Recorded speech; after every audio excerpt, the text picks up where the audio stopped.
Waduk Sermo, Kebun Teh Linggo di Kulon Progo. Salah satu tempat wisata yang luar biasa. Awali hari ini dengan berbaik sangka, ini dia podcast Tribun Jogja. Telu Papa.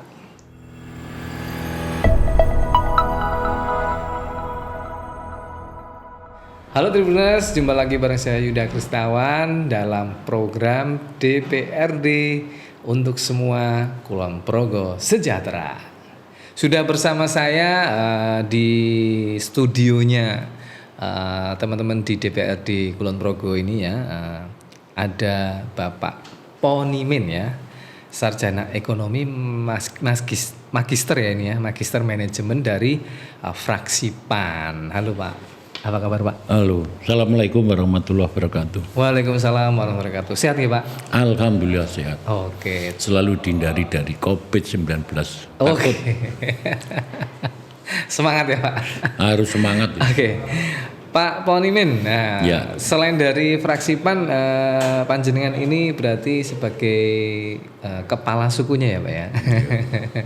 Pimpinan. Pimpinan gitu Pak, pimpinan fraksi ya Pak ya, Ya. PAN di Kabupaten Kulon Progo. Nah, bersama Pak Ponimin kali ini kita akan ngobrolin soal industri wisata yang di dalamnya nanti kita lebih soroti soal infrastruktur ya Pak ya. Bagaimana kebutuhan infrastruktur ini menjadi syarat mutlak perkembangan industri wisata di Kulon Progo. Apalagi kita lihat Kulon Progo ya selama pandemi ini luar biasa perkembangan pariwisatanya bahkan ya, dan ini saya kira nanti ketika sudah jadi endemi Kulon Progo akan jadi salah satu kabupaten di DIY yang perkembangan wisatanya luar biasa. Ditambah lagi bandaranya di Kulon Progo yang lagi. Leres ya Pak? Ya, Oke. Pak Ponimin, di Dewan tentu teman-teman sudah berkorelasi dengan semua stakeholder ya Pak terkait industri wisata terutama infrastruktur. Nah, ada beberapa yang menjadi catatan wisatawan gitu ya yang berkunjung ke Kulon Progo, misalnya terkait fasilitas jalan menuju tempat-tempat wisata baru. Nah, sejauh mana sih Pak teman-teman di Dewan kemudian mendorong Pemkab Kulon Progo untuk segera membuat jalan-jalan ini menjadi lebih baik, dari yang tadinya baik menjadi lebih baik, Ya. dari yang tadinya dianggap belum baik menjadi baik. Monggo Pak. Jadi terima kasih atas mungkin pertanyaannya. Pertama untuk di wilayah Kabupaten Kulon Progo ini betul sekali untuk pariwisata sekarang ini baru tumbuh, berkembang, baik ini dari wilayah selatan, pantai, termasuk tengah, Waduk Sermo, Ya. termasuk yang utara itu ada Linggo, ada Suroloyo, ada religiusnya juga Sendang Sono, Ya. termasuk di sisi lain juga Guis Kendo, termasuk ada yang lain lah Bentung dan sebagainya. Ini barangkali memang ketugasan kita, memang di selatan ini tertopang untuk kemajuan bandara. Oke. Itu memang udah lumayan lah, karena sekarang ini kan baru dikembangkan wilayah hulu Sungai Bogowonto hilirnya, termasuk itu juga nanti akan berkembang pesat karena di situ Glagah Indah dan wilayah mangrove itu sangat identik dari melihat bandara dan sebagainya, pantai dan sebagainya. Saya rasa ini hal yang menarik bagi untuk wisata di Kulon Progo. Yang tengah itu juga Waduk Sermo, di situ juga ada Kali Biru, termasuk ada yang pendamping lagi wisata-wisata, termasuk di wilayah Kecamatan Kapanewon Kokap, termasuk di wilayah utara itu juga Dinggiri Mulyo, termasuk ini yang ada di ini termasuk Tumpang Menoreh, Gedung Bedut dan sebagainya. Ini kan juga wilayah tengah.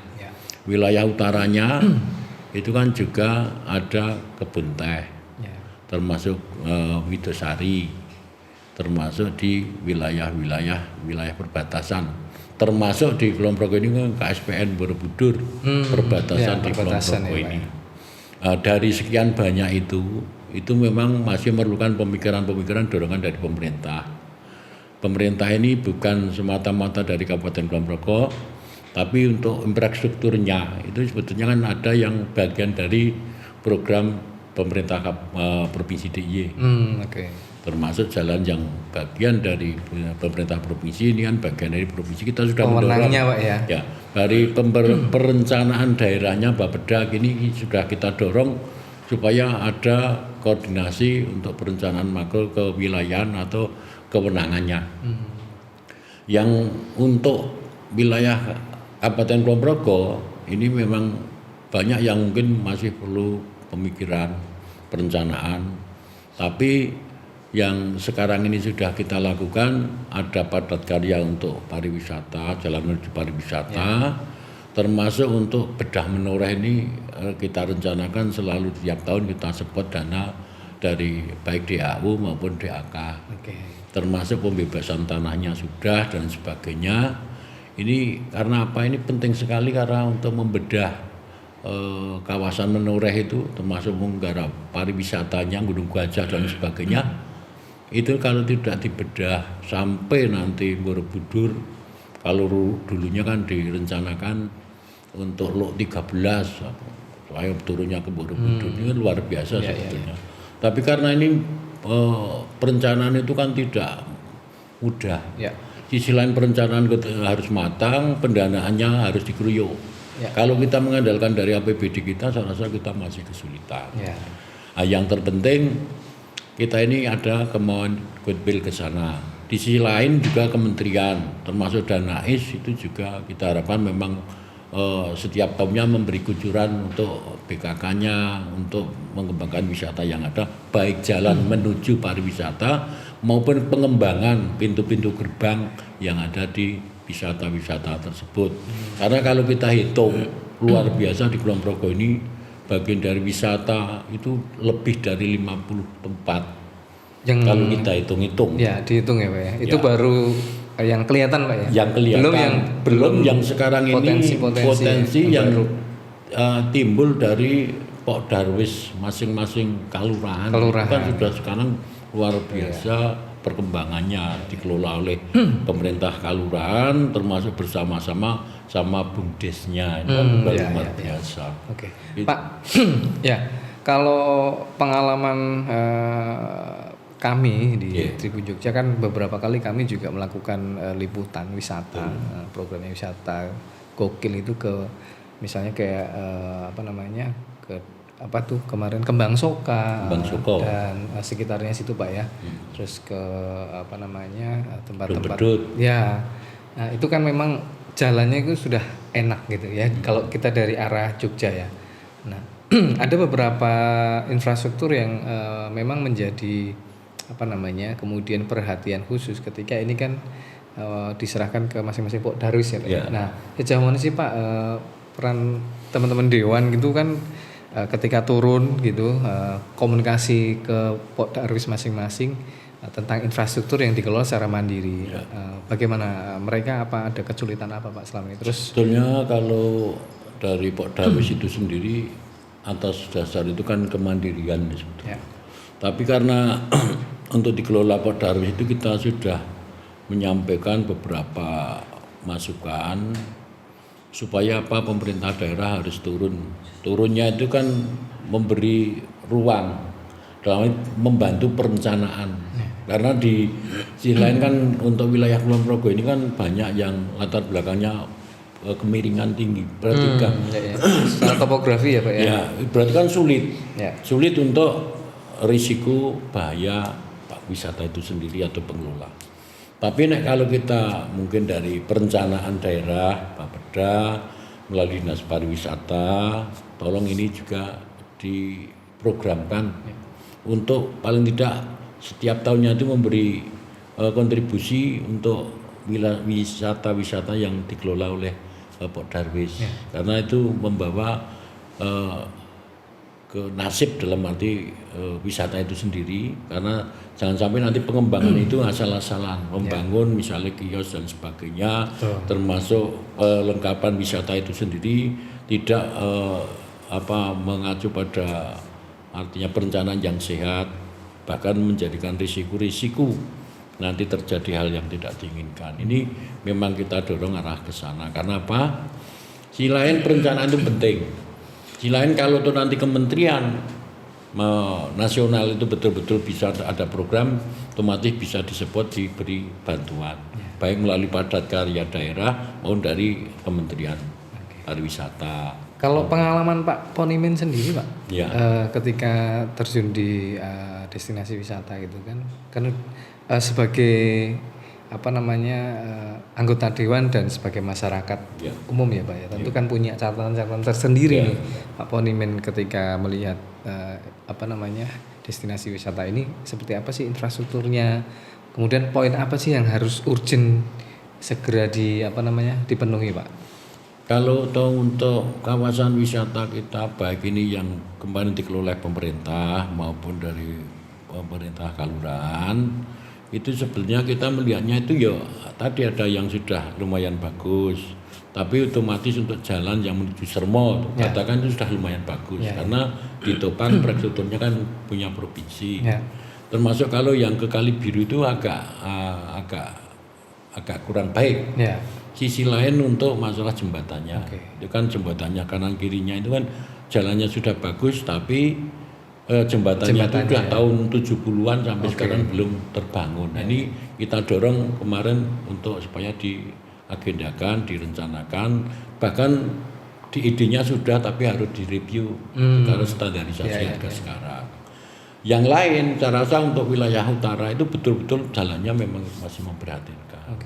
Tapi misalnya kita memang satu untuk kita giatkan dari perencanaan itu memang kita pushkan untuk masalah untuk infrastruktur, masalah untuk pariwisata itu sendiri. Karena apa? Di situ otomatis masalah pariwisata itu penting bagi penumbuhan ekonomi kita. Kalau dari sisi PAD kita saya rasa ya butuh tapi enggak harus nomor satu.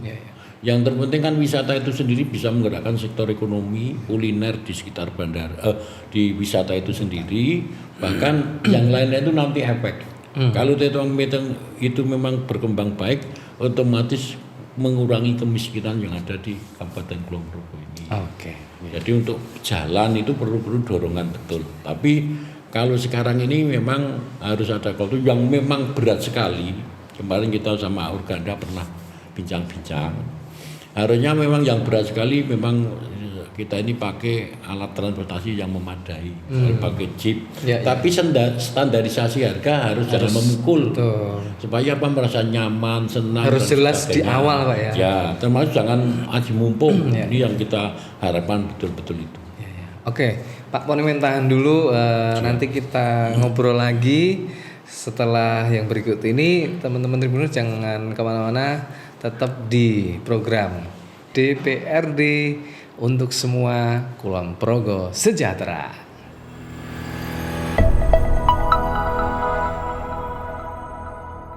Nah teman-teman, kita balik lagi bersama Pak Ponimen, kita ngobrol-ngobrol lebih dalam lagi ya Pak ya. Bersama Pak Ponimen selaku pimpinan DPRD Kabupaten Kulon Progo. Ini kabupaten yang digadang-gadang nih Pak, akan sangat luar biasa perkembangannya. Mungkin kalau teman-teman pernah landing di Kulon Progo YIA itu sekarang sudah muncul bangunan-bangunan tinggi ya Pak. Ada hotel dan mungkin sebentar lagi juga ada pusat perbelanjaan gitu Pak ya. Yang ini akan mensupport perekonomian masyarakat sekitar. Nah ini diharapkan sih seperti kata Pak Ponimen di segmen pertama tadi, supaya geliat ekonomi ini mempercepat pemulihan ekonomi di era pandemi Pak ya. Oke Pak, kita lanjut lagi. Nah Pak, ketika ngomongin soal infrastruktur tadi kan memang ada ranahnya provinsi, ada yang kabupaten. Nah, ketika kita ketemu masyarakat kadang masyarakat itu nggak mau tahu ya. Ini ranahnya provinsi, ini ranahnya kabupaten, yang pasti jalannya wisatawan pun juga Pak gitu.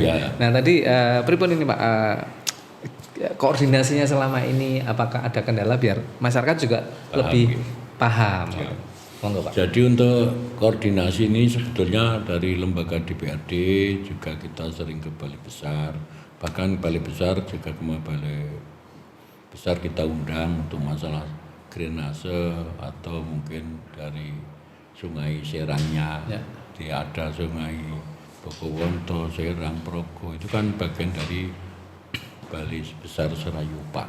Ini kemarin sudah ada penyamaan persepsi, termasuk karena wilayah barat sekitar Kali Serang ini sudah lumayan bagus sampai Panjatan.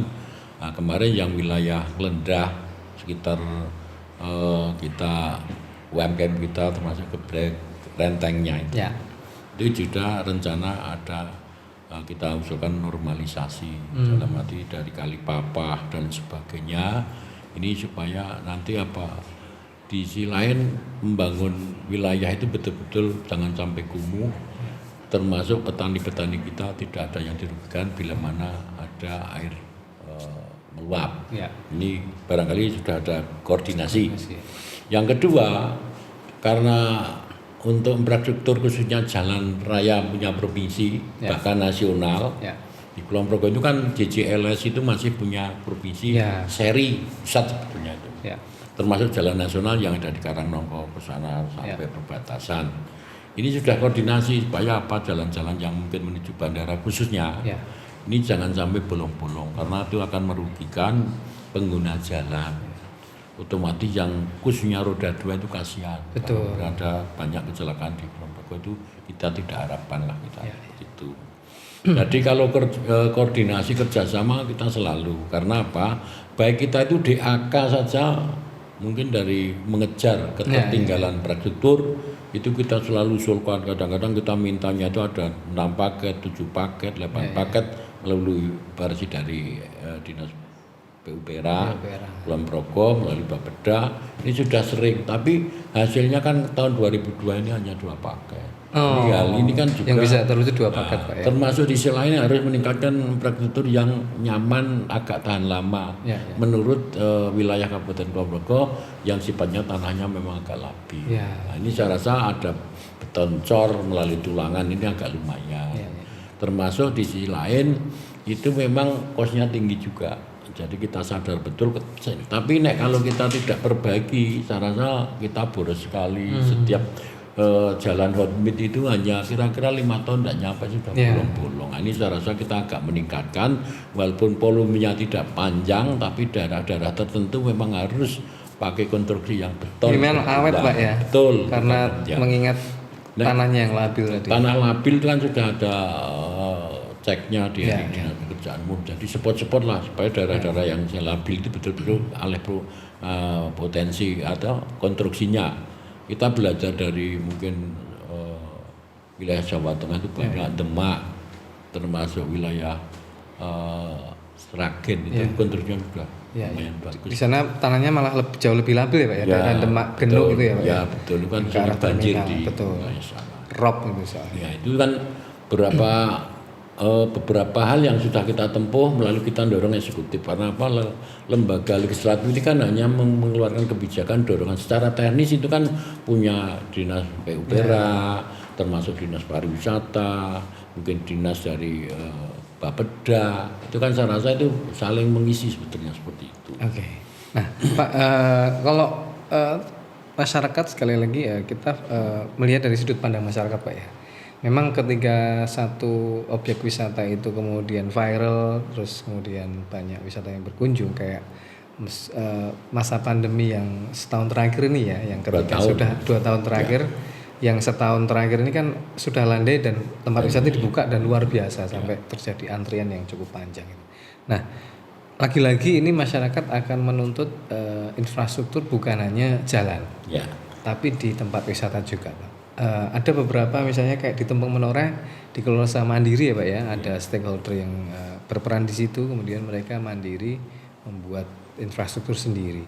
Nah, sejauh mana sih Pak teman-teman di Dewan termasuk Pak Ponimin menjalin relasi dengan mereka seperti di Tumpeng Menoreh? Apakah ini bisa kemudian menjadi pilot project untuk tempat-tempat wisata yang mungkin lokasinya sama ya di ketinggian gitu? Jadi kalau wilayah utara ini kan sebetulnya memang dataran tinggi ya. Kalau tanahnya lumayan sebetulnya.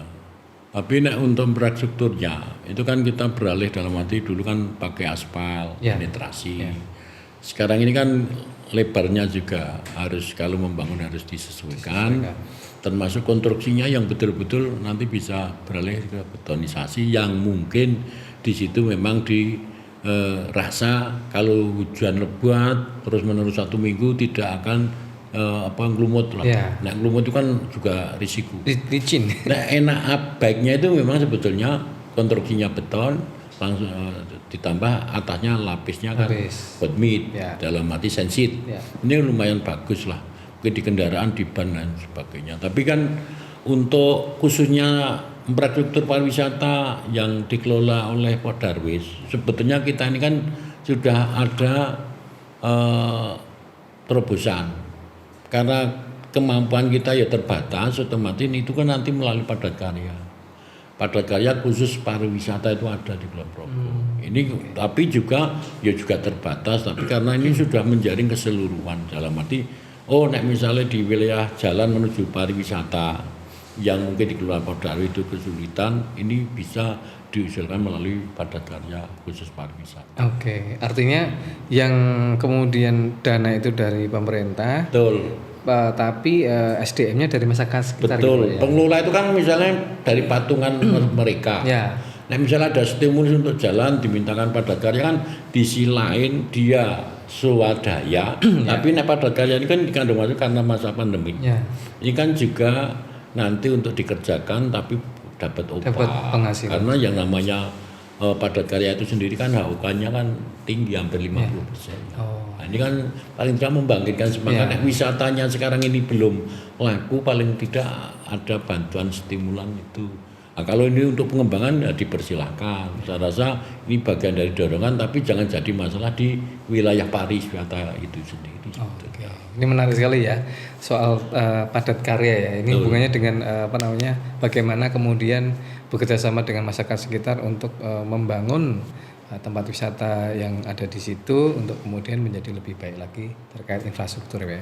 Oke, sekali lagi jangan kemana-mana teman-teman Tribuners, nanti kita balik lagi setelah yang satu ini. Tetap di podcast Tribun Jogja dalam program DPRD untuk semua, Kulon Progo sejahtera.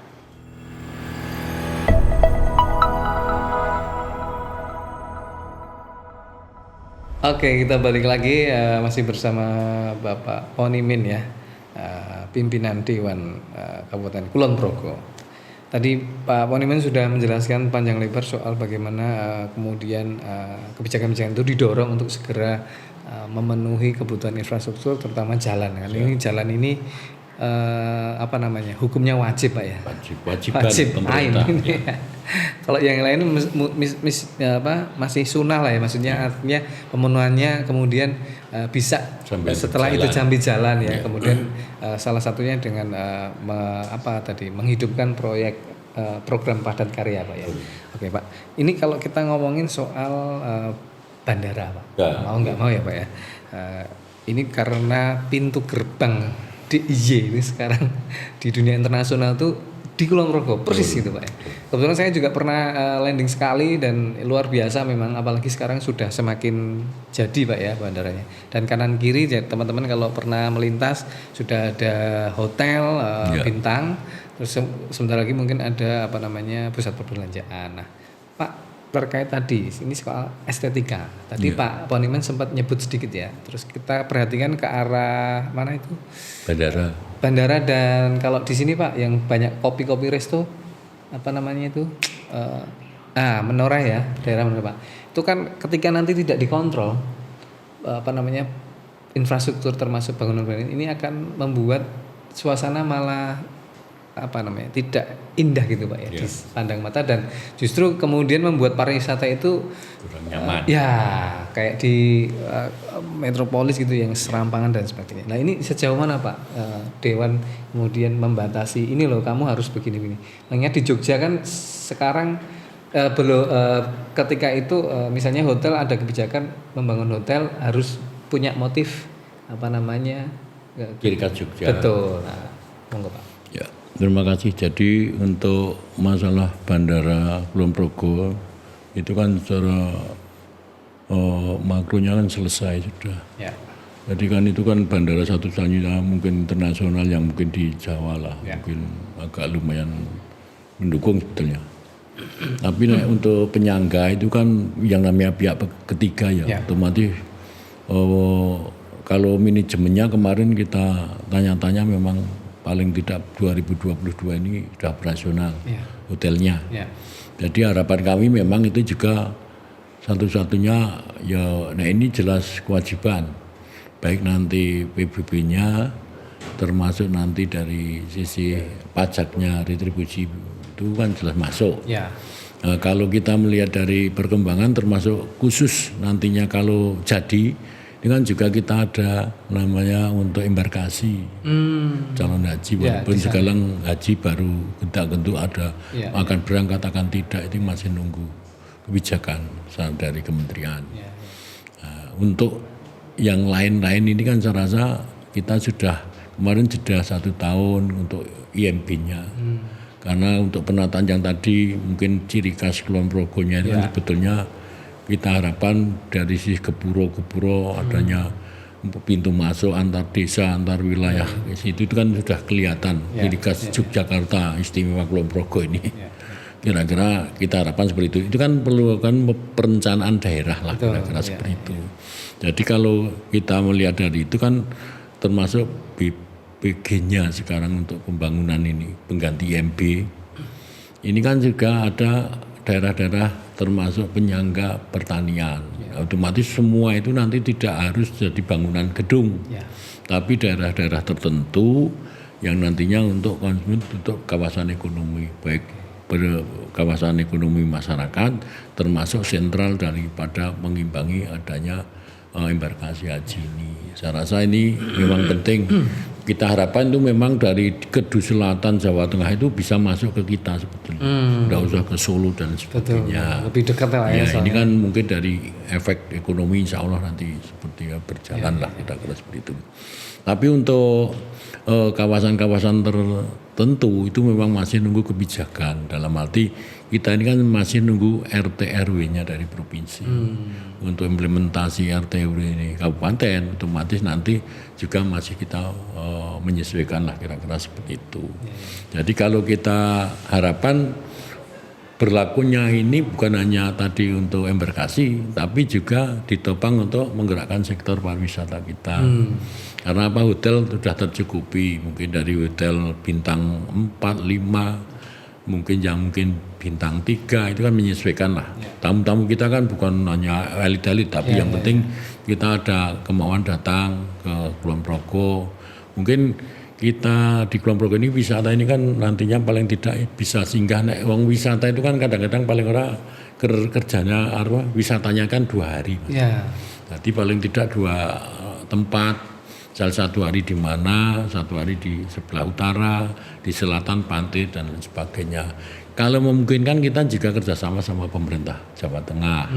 Misalnya dia wilayah Kebumen, wilayah termasuk Purworejo, mungkin nyambung dari mungkin wilayah Wonosobo, Dieng dan sebagainya. Ini bagian dari bagaimana caranya misalnya padat di sana kan lewat Kulon Progo bisa. Ini harapan kami hotel itu betul-betul bisa untuk kenyamanan tamu-tamu kita yang ada di Kulon Progo termasuk daerah istimewa Yogyakarta ini. Jadi yang berikutnya tentu ini bukan hal yang mudah, tapi paling tidak kita memang kenyamanan masyarakat kita yang harusnya memang menjaga masalah keamanan betul, termasuk wisata-wisata itu betul-betul merasa nyaman wisata kita. Jangan sampai kita penyelenggaraan kita yakin kok nanti kalau ini sudah masuk mungkin sekarang pandemik. Kalau kita rapat di dinas kesehatan kemarin kemungkinan nanti menjadi endemik. Nah endemik itu kan berarti kan penerbangan sekarang sudah luar biasa. Dari sisi regulasinya sudah longgar, penerbangan longgar, tapi kan otomatis kita yang mendapat impannya ya juga parkirnya, kan juga lumayan.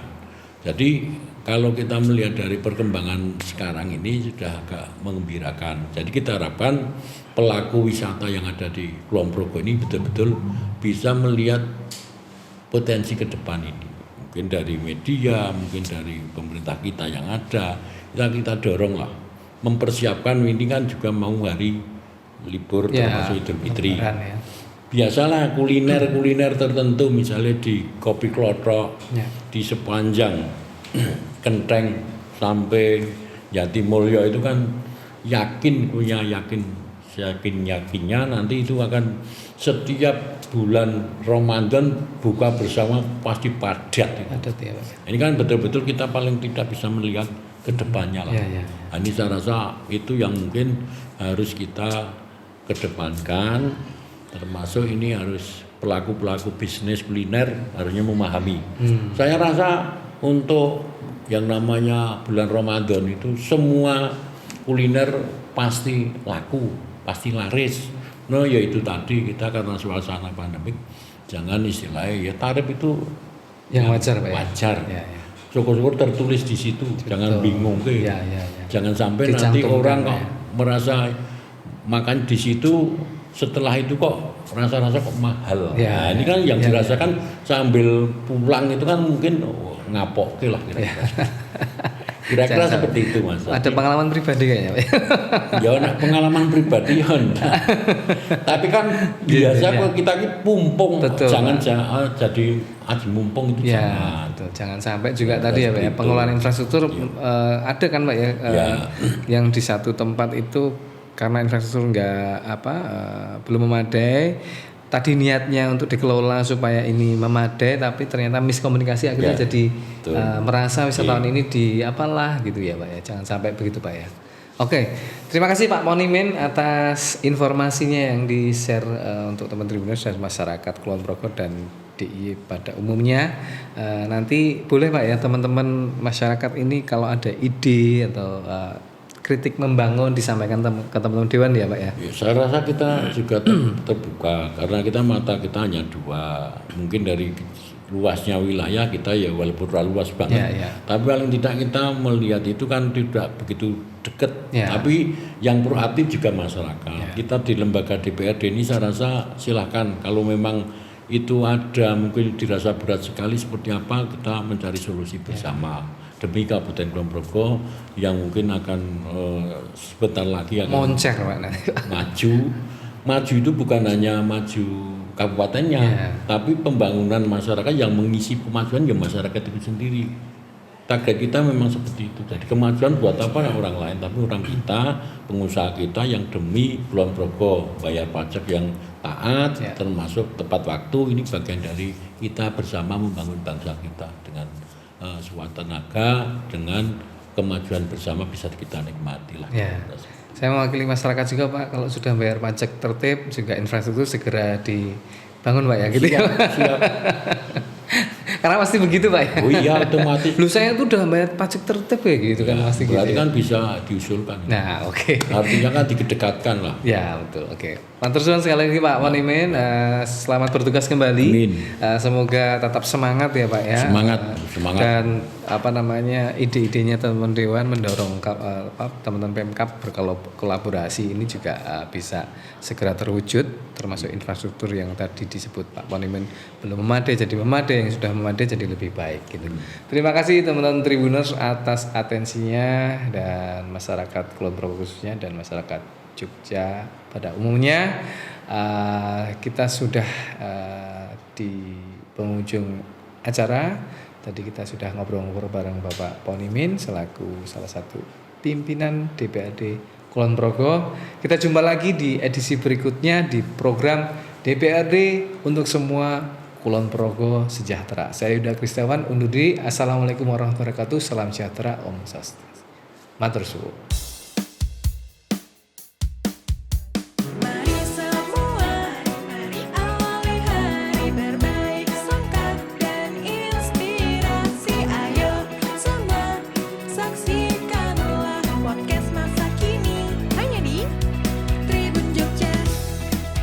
Hari ini dengan berbaik sangka, ini dia podcast Tribun Jogja.